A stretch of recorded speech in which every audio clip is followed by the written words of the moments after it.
Շնորհակալություն եմ հրավիրում Հայաստանի Հանրապետության մեծարգո վարչապետ Նիկոլ Փաշինյանին։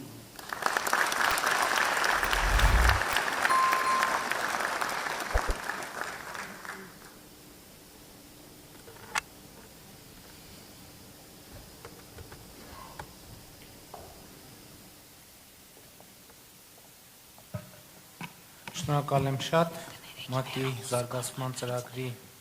հարգելի մշտական ներկայացուցիչ, Հայաստանում հավատարմագրված հարգելի դիվանագետներ, օրենսդիր, գործադիր,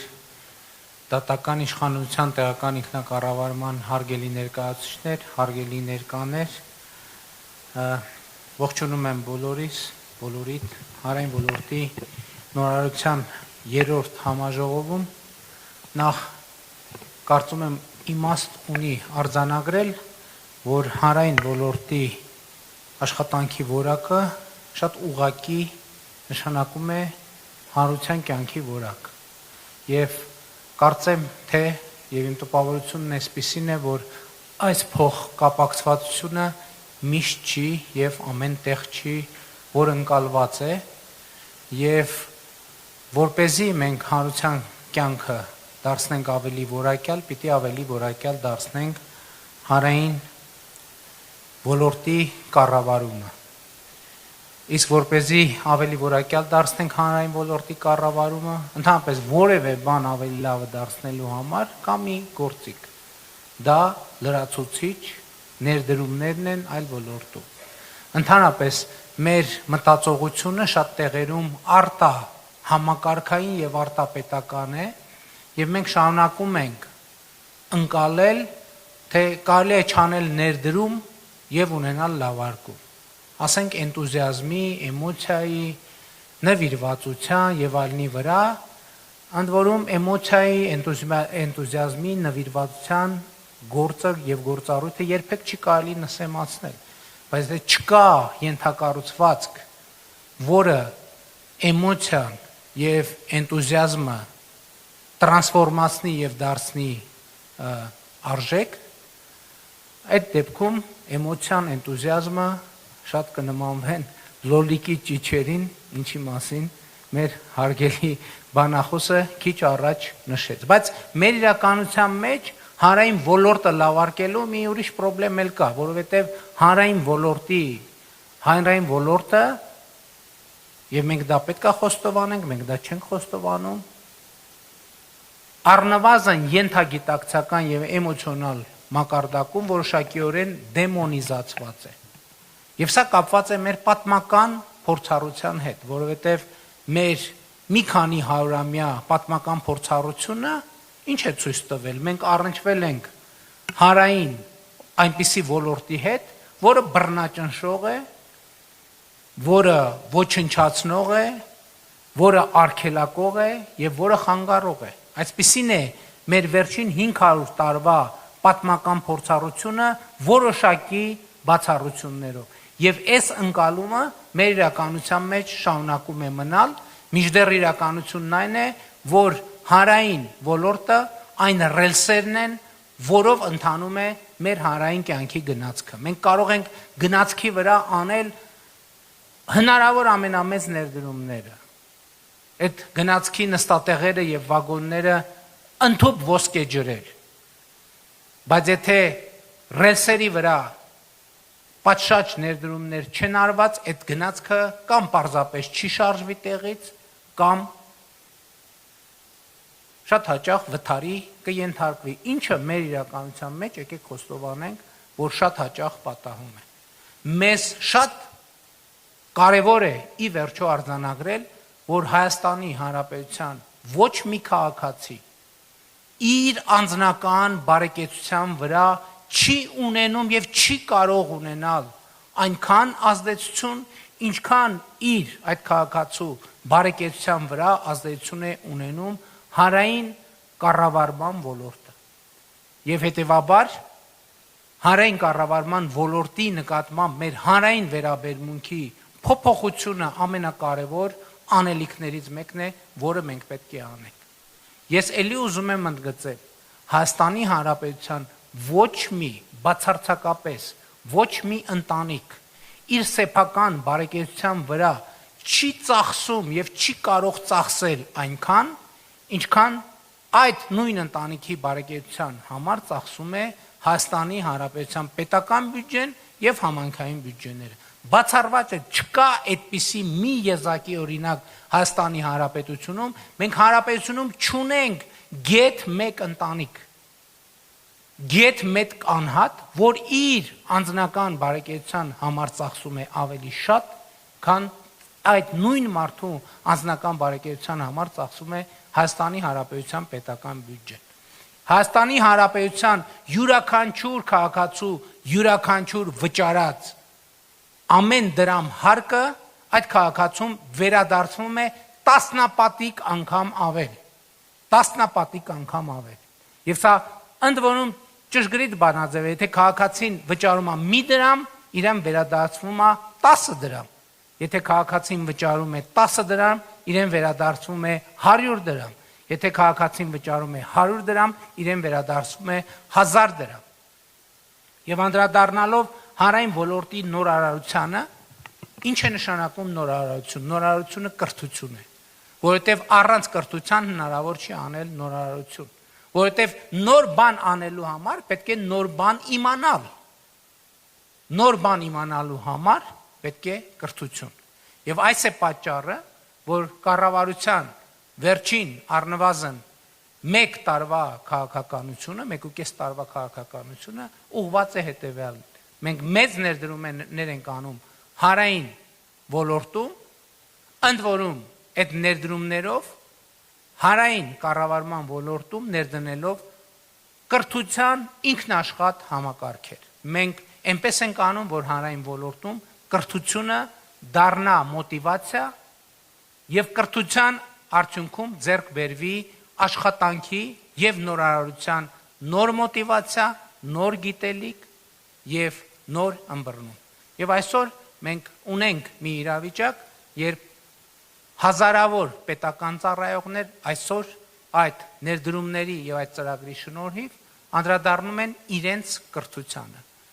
Աշխատանքից հետո նրանք տարբեր կրթական ծրագրերի են մասնակցում, վերապատրաստումների բարձրացնելու համար իրենց որակավորումը, բարձրացնելու համար իրենց աշխատանքի որակը, եւ դա առաջին հերթին արվում է Հայաստանի Հանրապետության քաղաքացիների եւ Հայաստանում ապրող մարդկանց կյանքը բարելավելու համար։ Ցանկացած խնդիր եւ ցանկացած խնդրեմ չլուծված, որ մենք այսօր տեսնում ենք, դա մեր իսկ նախկինում հանրային կառավարման ոլորտում չարված ներդրումների հետևանք է։ Չարված ներդրումների հետևանք։ Որովհետև գիտեք ինչ, այսօր հանրային կառավարման ոլորտում կան բազմաթիվ պրոֆեսիոնալ եւ գիտակ մարդիկ, բայց ես ուզում եմ ասել նաեւ, որ առանձին վերծրած գիտելիքը ինքը չի կարող տալ արդյունք, որովհետև գիտելիքը նույնպես պետք է տեղադրված լինի ճիշտ տեղում եւ ճիշտ համակարգի մեջ։ Մի օրինակ կա, որ ամենաշատ տպավորություններից մեկն եմ ստացել այդ օրինակից, երբ որ Միացյալ Նահանգների դեպի լուսին Ապոլոն ծրագրի մեկնարկի համար աշխատել են ավելի քան 400,000 գիտնական։ 400,000 գիտնական։ Սա նշանակում է, որ եթե այդ երկրում լիներ ոչ թե 400,000, այլ 250,000 գիտնական, այդ դարակազմիկ ծրագիրը պարզապես տեղի չի ունել, տեղի չէր ունենա։ Մենք իհարկե մեր հազարամյա պատմության ընթացքում երբեք չենք պլանավորել եւ ցավոք այսօր էլ չենք պլանավորում թռնել լուսին։ Եվ դրա համար կա ընդամենը մի պատճառ։ Այդ 400,000 գիտնականի եւ պրոֆեսիոնալի բացակայությունը։ Որտեւ եթե լիներ այդ 400,000 պրոֆեսիոնալը եւ գիտնականը, որը մեկը կարող է բացատրել, ինչու պիտի մենք հրաժարվեինք լուսին թռնելուց։ Ինչու։ Որևէ պատճառ չկա։ Սա այն դեպքն է, կներեք այդ կոպիտ օրինակի համար 1000 ներողություն այդ կոպիտ օրինակի համար այդպիսի ասացված կա, չէ, որ ասում են աղվեսի դունչը չի հաշնում խաղողին, ասում է խակա։ Լուսին թռնելը մեզ համար խակա։ Իսկապես խակա։ Որովհետև գարունը նոր է բարձվել եւ միրգը հասնելուն դեռ շատ ժամանակ կա։ Ամփոփելով ուզում եմ շնորհակալություն հայտնել համաժողովի կազմակերպիչներին եւ ուզում եմ շնորհակալություն հայտնել հանրային ոլորտի բոլոր այն աշխատողներին, ովքեր զբաղվում են իրենց կրթությամբ, ովքեր զբաղվում են իրենց պրոֆեսիոնալ մակարդակի շարունակական բարձրացմամբ, ովքեր խթանում են, որպեսզի հանրային ոլորտի աշխատողները լրացուցիչ մոտիվացիա ունենան իրենց պրոֆեսիոնալ մակարդակի բարձրացման եւ շնորհակալություն նրանց, ովքեր իրենց իմացածը վեր են ածում հանրային արդյունքի ի դեպս հանրային ոլորտում նորարարություններ անելու։ Շնորհակալ եմ շատ։ Շնորհակալություն։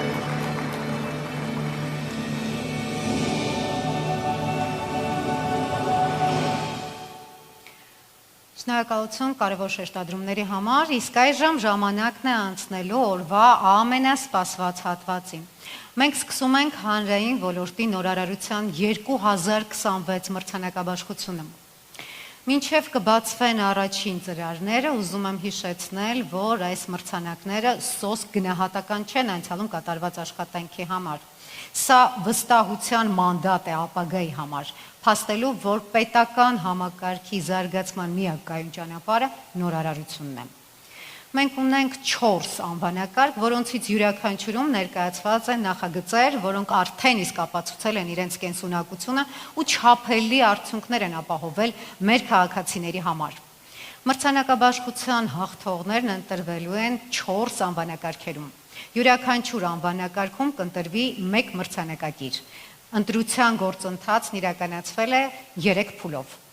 Բաց մրցույթ հանրային հաստատությունների եւ ծառայողների շրջանում,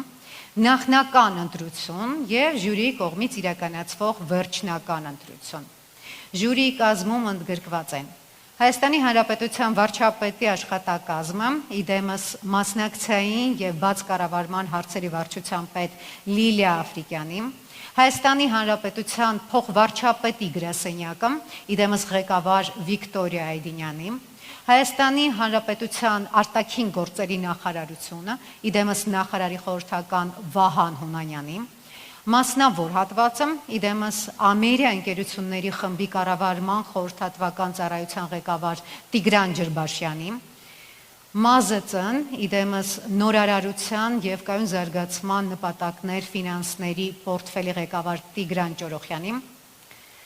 մրցանակաբաշխությանը նախատեսվում է հանձնել 2 մրցանակ յուրաքանչյուր անվանակարգում։ Մրցանակներից մեկը կխրախուսի անհատական կամ թիմային ջանքեր եւ կշնորհվի հաղթող նորարարներին։ Մյուսը կշնորհվի մրցանակակիրների հաստատությանը, իդեմս ղեկավարին։ Հաղթողներին որպես պարգև կհանձնվի արհեստական բանականության գործիքի տարեկան բաժանորդագրություն,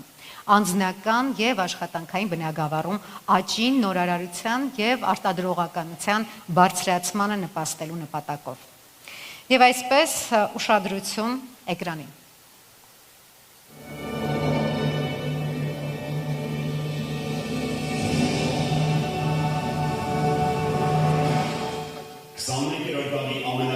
Ռեսուրսը ժամանակ ու տվյալներն են։ Թվային լուծումներով խթանված նորարարությունը ջնջում է ժամանակի եւ տարածության սահմանները, ծառայությունները դարձնելով հասանելի, մատչելի, հարմարեցված անհատական կարիքների, իսկ հանրային ծառայողին տալիս է հնարավորություն կայացնելու փաստահեր եւ արդյունավետ որոշումներ։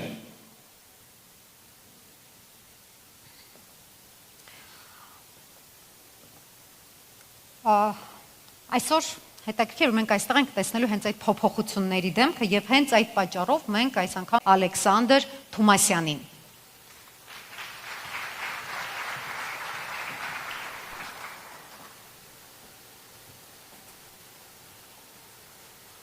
Աննա Հարությունյան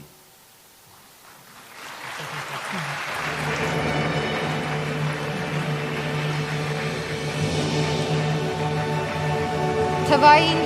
Աթողը Աննա Հարությունյանը, ներքին գործերի նախարարության թվայնացման հարցերով խորհրդական, բացառիկ համբերական ու հետևողական Աննա Հարությունյանը հաջողել է թվային նորարարությունը վերածել շոշափելի հարմարավետության, վերացնելով դժվարությունները, որոնք մարդիկ հաղթահարում էին մեքենաների առք ու վաճառքի ժամանակ։ Այսօր Հայաստանում տրանսպորտային միջոցի առք ու վաճառքի ու սեփականության իրավունքի փոխանցումը հնարավոր է անել մի քանի րոպեում, օրվա ցանկացած ժամի, աշխարհի ցանկացած վայրից։ Տվյալների շտեմանաների խելացի ինտեգրման շնորհիվ համակարգն ինքնաշխատ եղանակով կատարում է բոլոր ստուգումները, մարդուն ազատելով ձգձգվող վարչարարությունից։ Թվերը նույնպես խոսում են։ 2025 թվականի սեպտեմբերից ավելի քան 800 քաղաքացի օգտվել է այս հնարավորությունից։ Ծառայությունը մատուցվում է 24/7 ժամանակացույցով, ապացուցելով, որ ներքին գործերի նախարարությունը կարող է լինել ճկուն, տեխնոլոգիական եւ որ ամենակարևորն է քաղաքացու կողքին։ Թվային լուծումներով խթանված նորարարության անվանակարգ մրցանակ ստանալու համար արդեն բեմում են ներքին գործերի նախարարության թվայնացում համակարգող խորհրդական Աննա Հարությունյանը եւ սիրով բեմ եմ ուզում հրավիրել նաեւ ներքին գործերի նախարար Արփինե Սարգսյանին, ինչպես արդեն նշեցինք, մենք ունենք երկու անվանակարգ, հաստատությունը եւ մասնավորապես հենց ոլորտի ներկայացուցիչ նորարարը։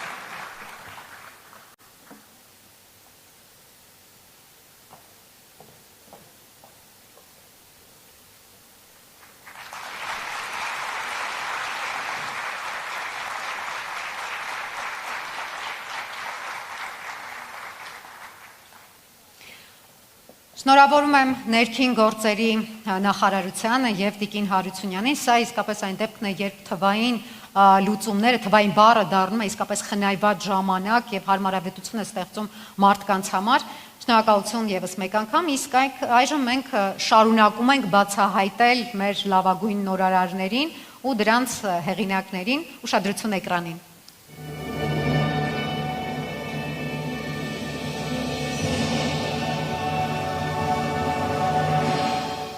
Տեխնոլոգիաներն ամեն օր հեղափոխում են բազմակի ոլորտներ, այսօր եւ հիմա օգնում են ապահովել ճշգրիտ ու արդար կառավարում։ Այս անվանակարգը նվիրված է նորարարական այն նախաձեռնություններին, որոնք բարձր տեխնոլոգիաների եւ մարդու համագործակցության հանրային քաղաքականությունների մշակումն ու իրականացումը դարձնում են ավելի արդյունավետ եւ տվյալահենք։ Քանի որ բնական պաշարների նկատմամբ արդյունավետ վերահսկողությունը նախ եւ առաջ դա հանրային սեփականության պաշտպանությունն է եւ վերահսկողություն, ապա այս անվանակարգը հայտարարելու համար, հաղթողին հայտարարելու համար, այստեղ բեմ եմ հրավիրում բնապահպանական ակտիվիստ, ձեռնարկատեր Արտուշ Եղիազարյանին Գյումրիից։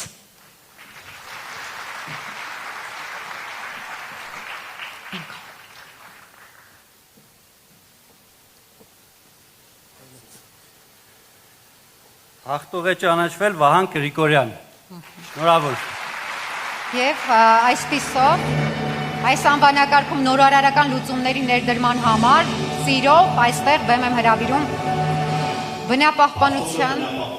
եւ ընդերքի տեսական մարմնի ընդերքի վերահսկողության վարչության պետ Վահան Գրիգորյանը։ Նա համակարգել է անօթաչու թռչող սարքերի կիրառման ժամանակակից համակարգի ներդրումը, տվյալների եւ սարքավորումների միջոցով պետական վերահսկողությունը դարձնելով ավելի արագ եւ թափանցիկ։ Նոր գործիքները դրաններն են հեռահար մոնիտորինգը, բարձր ճշգրտության պարտեզագրումն ու 3D չափագրության համակարգերը։ Վերահսկողության որակապես նոր մակարդակը թույլ է տալիս բարելավել ցուցանիշները բազմաթիվ ուղղություններով։ Վերջին 3 տարիներին հաջողվել է 5 անգամ ավելի արդյունավետ հայտնաբերել ապօրինի ընդերք օգտագործման դեպքերը։ Չափագրումների ծավալն աճել է շուրջ 8 անգամ։ Պետությանը հասցված վնասի վերականգնումն աճել է 27 անգամ, գերազանցելով 26 միլիարդ դրամ։ Սա պետական ռեսուրսի հսկայական խնայողություն է եւ արդյունավետության բարձրացում։ Տեխնոլոգիան պետության ձեռքում դարձել է հզոր զենք, հանուն արդարության եւ բնական պաշարների պահպանման։ Մրցանակները ստանալու համար բեմ եմ հրավիրում բնապահպանության եւ ընդերքի տեսչական մարմնի ընդերքի վերահսկողության վարչության պետ Վահան Գրիգորյանին եւ բնապահպանության եւ ընդերքի տեսչական մարմնի ղեկավար Հովհաննես Մարտիրոսյանին։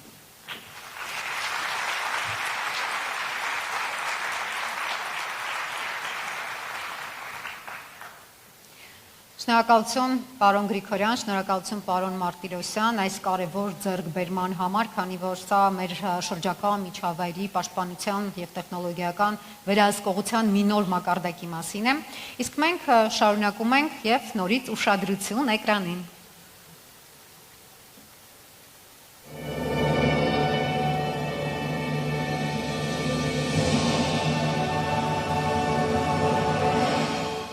Մարդակենտրոն նորարարություն անվանակարգը պետության գործակալության մասին է, որը հասցեագրում է յուրաքանչյուր քաղաքացու խնդիրը միաժամանակ փոխելով հանրային ծառայությունները շատերին համար առավելագույնս հասանելի դարձնելու լուծումներ, ջնջելով աշխարհագրական անհավասարությունը, նորարար գործիքները ծառայում են մարդու կյանքն ավելի հարմարավետ ու արդար դարձնելու։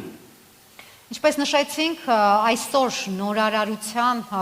գլխավոր գնահատողը հենց մեր քաղաքացին է եւ մարդակենտրոն նորարարություն անվանակարգի հաղթողին հայտարարելու համար սիրով բեմ եմ ուզում հրավիրել Սառնախբյուրի միջնակարգ դպրոցի 11-րդ դասարանի աշակերտուհի Մերի Հովհաննիսյանին։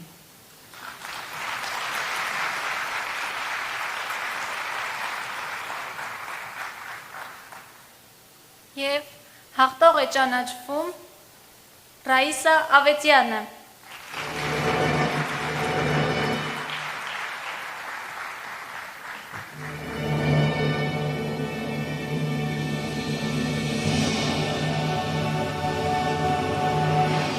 Այս ամանակարգի հաղթողը Ռաիսա Ավետյանն է, ԿԿՄՍՆ կրթական տեխնոլոգիաների ազգային կենտրոնի հեռավորությունման կազմակերպման բաժնի ղեկավարը։ Նա տեխնոլոգիան դարձրել է կամուրջ համուն երեխաների կրթության իրավունքի ու երազանքների իրականացման։ Նորարարությունը լուծել է գյուղական համայնքներում տարիներ շարունակ առկա ուսուցիչների թափուր հաստիկների խնդիրը, հասնելով Հայաստանի հեռավոր անկյուններում ապրող բոլոր աշակերտներին։ Մասնագետների ֆիզիկական բացակայությունը լրացվել է համակարգչային ուղիղ կապով 250 գյուղական դպրոցի 10,000 աշակերտների հետ։ Համակարգի ներդրման արդյունքում 400 ուսուցիչ զարգացրել են իրենց հմտություններն ու դարձել կրթական նոր մշակույթի առաջամարտիկներ։ Այս մոդելը վկայություն է, որ պետական համակարգը կարող է լինել ճկուն ու մարդակենտրոն, թույլ չտալով, որ որևէ երեխա դուրս մնա կրթական գործընթացներից։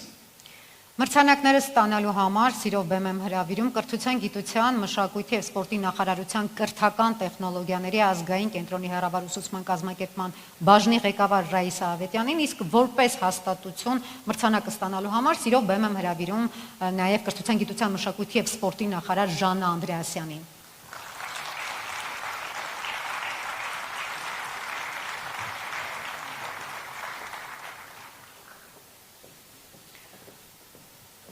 Շնորհավորում եմ Տիկին Ավետյանին եւ նախարար Ժաննա Անդրեասյանին։ Մարդակենտրոն նորարարությունը դա իսկապես հզոր գործիք է մարդկանց կյանքը պարզեցնելու եւ հնարավորությունների սահմանները ընդլայնելու համար, եւ սա այն դեպքն է, երբ հեռավար համայնքների աշակերտները հնարավորություն են ստանում որակյալ կրթություն ստանալու։ Ժամանակն է ներկայացնել մեր վերջին անվանակարգը՝ ուշադրություն էկրանին։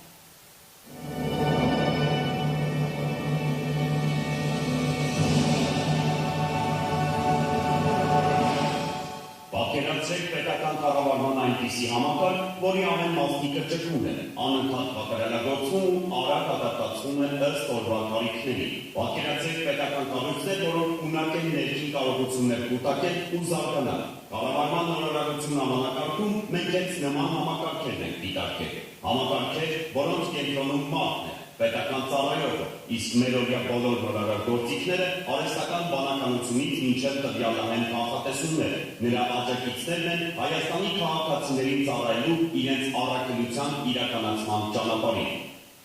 Այս նշանակալի անվանակարգի հաղթողին հայտարարելու մեծ պատիվը վստահված է մեր պետության ինստիտուցիոնալ բարեփոխումների եւ նորարարական օրակարգին աջակցող մեր առանցքային գործընկերներից մեկին եւ բեմ եմ ուզում հրավիրել Հայաստանում Եվրոպական միության պատվիրակության ղեկավար արտակարգ եւ լիազոր դեսպան Վասիլիս Մարագոսին։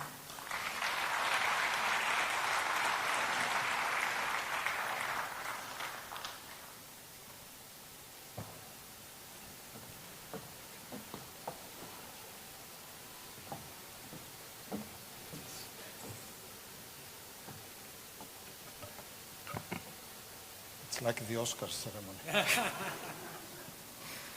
Araik Yesayan. Thank you.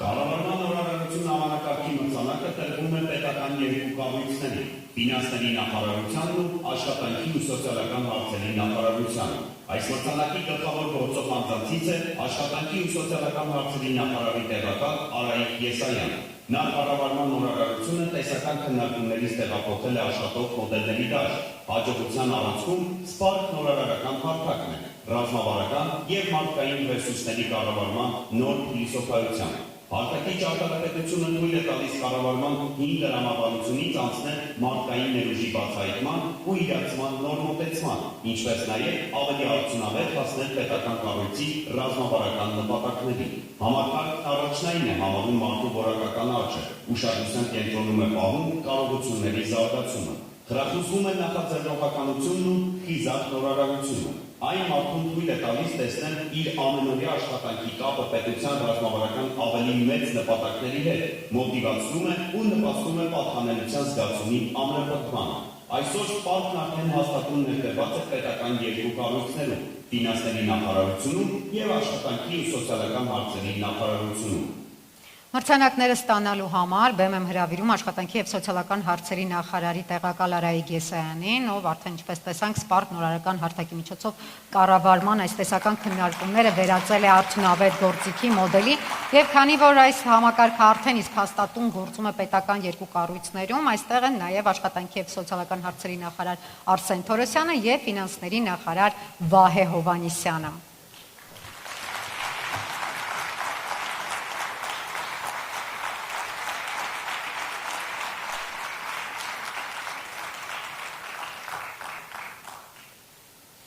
Շնորհավորում ենք պարոն Եսայանին եւ մեր երկու նախարարությունների ղեկավարներին, քանի որ սա միասնական եւ թիմային աշխատանքի արդյունք էր։